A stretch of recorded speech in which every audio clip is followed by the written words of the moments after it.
ऐसी और भी मज़ेदार वीडियो देखने के लिए अल्फा हिंदी स्टोरी चैनल को सब्सक्राइब करें और बेल आइकन को भी ज़रूर दबाएं। एक गांव में महेंद्र नाम का एक आदमी रहता था। महेंद्र बहुत ही अच्छा, ईमानदार और भगवान में विश्वास करने वाला व्यक्ति था। एक दिन महेंद्र पूजा कर रहा था तो नारद मुनि ने उसे दर्शन दिए और कहा, तुम्हें मुझसे जो भी पूछना है तुम पूछ सकते हो। तो महेंद्र ने नारद मुनि से पूछा कि हे भगवान, मुझे बताइए मेरे भाग्य में कितना धन है। तो नारद मुनि ने कहा, मुझे तो नहीं पता, किंतु कल मैं तुम्हें भगवान विष्णु से पूछकर बताता हूँ। और नारद मुनि वहाँ से चले गए। अगले दिन नारद मुनि फिर से आए और महेंद्र ने पूछा कि प्रभु, क्या आपने भगवान विष्णु से पूछ लिया कि मेरी किस्मत में कितना धन है? तो नारद मुनि ने कहा, हाँ, तुम्हारे भाग्य में रोज का 500 रुपया है। यह सुनकर महेंद्र बहुत ही खुश हुआ और सबको बताने लगा, क्योंकि उसकी ज़रूरत इतने पैसों में पूरी हो जाती थी। एक दिन उसके मित्र ने कहा कि मैं तुम्हारे सादगी जीवन और तुम्हें इतना खुश देखकर बहुत ही प्रभावित हुआ हूँ और मैं अपनी बहन की शादी तुम्हारे साथ कराना चाहता हूँ। तो महेंद्र ने कहा कि मैं सिर्फ रोज का 500 रुपया कमाता हूँ और इसी से ही अपना गुजर बसर करता हूँ। तो अगर तुम अपनी बहन की शादी मुझसे कराना चाहते हो तो एक बात ध्यान में रखना कि उसे इसी में ही गुजर बसर करना होगा। उसके मित्र ने कहा, कोई बात नहीं, मुझे रिश्ता मंजूर है।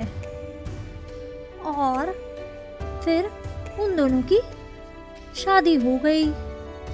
तो उसके अगले दिन से ही महेंद्र दिन के 2000 रुपये कमाने लगा। यह देखकर महेंद्र बहुत ही हैरान हुआ और उसने नारद मुनि को बुलाया और पूछा, हे प्रभु, आपने तो कहा था मैं दिन का सिर्फ 500 रुपया कमाऊंगा, परंतु अब तो मैं दिन का 2000 रुपये कमा रहा हूँ, वो कैसे? नारद मुनि ने महेंद्र से पूछा, क्या तुम्हारा कहीं रिश्ता तय हुआ है या तुम्हारी शादी हो गई है? तो महेंद्र ने नारद मुनि को बताया कि हाँ जी, मेरी शादी हो गई है। तो नारद मुनि ने कहा कि ये 1500 रुपये तुम्हारी पत्नी की किस्मत के हैं, वह ही अपने भाग्य से तुम्हारे घर में यह धनराशि लेके आई है, इसलिए तुम इन पैसों को जमा करो, तुम्हारे बुरे वक्त में काम आएंगे। यह सुनकर महेंद्र शांत हुआ और अपनी पत्नी के साथ खुशी खुशी जीवन बिताने लगा। धीरे धीरे समय बीतता गया।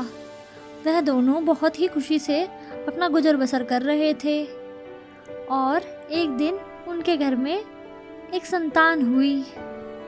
उस संतान के पैदा होते ही महेंद्र की कमाई 2000 रुपये से 5000 रुपये हो गई थी। यह देखकर महेंद्र बहुत ही परेशान हुआ और उसने फिर से नारद मुनि को बुलाया और कहा, हे प्रभु, मुझसे कोई गलती हुई है क्या? मैंने कोई पाप कर दिया है जो मुझे अब 2000 रुपये की जगह 5000 रुपये मिलने लग गए हैं? ये किसी मेरे पाप का गुनाह तो नहीं जो मुझे भुगतना पड़ेगा बाद में?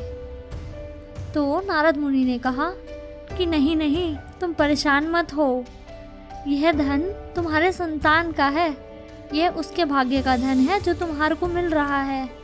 तुम उसका पालन पोषण करो और अच्छे से उसको पढ़ाई लिखाई कराओ और अच्छे बढ़िया स्कूल में भेजना।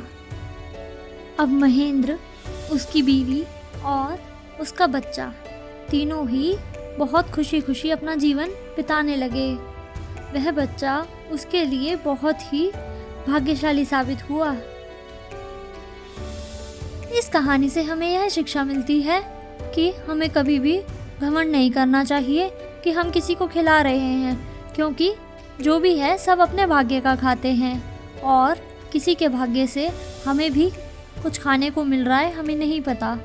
इसलिए हमेशा सबको साथ अच्छा रहना चाहिए और कभी घमंड नहीं करना चाहिए।